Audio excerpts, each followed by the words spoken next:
for the decision process? Are you going to take all your visits? I'm not sure if I'm going to take all my visits, because I've been to all the schools already unofficially. But if I haven't decided by the fall, then I'll probably take my official visits then. I'm going to try to commit as soon as possible, because the coaches want me. If I'm going to say no, they want me to tell them no as soon as possible. So that's something I'm trying to do. When do you think you might decide? Hopefully maybe August, but it probably won't be till like November. You've visited all the schools that are on your list at this point, right? Yes, sir. Okay. Of those, you were talking yesterday, we were talking about Arizona, different things. You said that they were kind of at the top for sure. Are all the schools considered equal at this point, or are there some leaders that you just maybe not want to talk about, that kind of thing, and/or share with? There's some leaders, but I wouldn't say any team is too far ahead of any other school.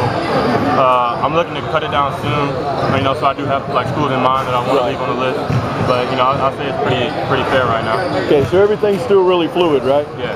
Okay. It sounds like there was a tremendous amount of movement in your recruitment after the in-home visits. Can you kind of talk about how you're feeling coming out of them prior, as opposed to how you were feeling going into the in-homes? Coming out of the in-homes, I thought I had a better feel for each coaching staff, and what they wanted from me and how they wanted to incorporate me in their system.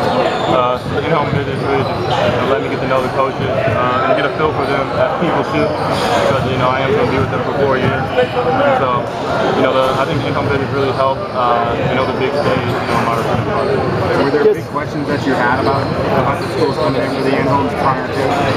There weren't really big questions, but just the usual questions, like who else are they recruiting, what position they want me to play, how they use me, and just stuff like that, how they get me better and develop my game. So there's the typical questions, and with each coaching staff, you have different questions and things like that. Can you kind of take us on in the in-home? I know each coach is going to kind of present things differently. Can you kind of touch on what things stood out about the coaches as they were presenting? One big thing that stuck out to me was each coaching staff took a different approach into the recruiting case. Some tried to sell the education, some tried to sell the brand, some tried to sell the weather and the academics. And so just every coaching staff stood out. Some preached how they were going to develop me.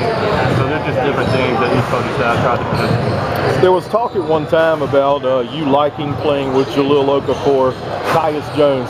Those guys are most often considered like a package deal. Yeah. Is there anything to that, or not necessarily? To them too?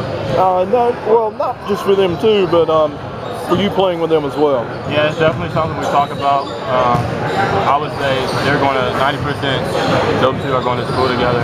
Right. And we've talked about me joining them, but we all have to do what's best for us. We got to make sure we go somewhere where we can all play and all shine. But it's a possibility that we do all three. Does that tightness come from USA basketball, that kind of thing? Yeah, most definitely. Being on the road together for a month, you really build on relationships. And them two were roommates, and I was in there all the time. This is a good time, man. I was in the room all the time, Joe's dad. And so, we really got to know them, his family, Ty's family. It's just a good thing right now. Do you feel like you're Duke's #1 priority on the wing for the process?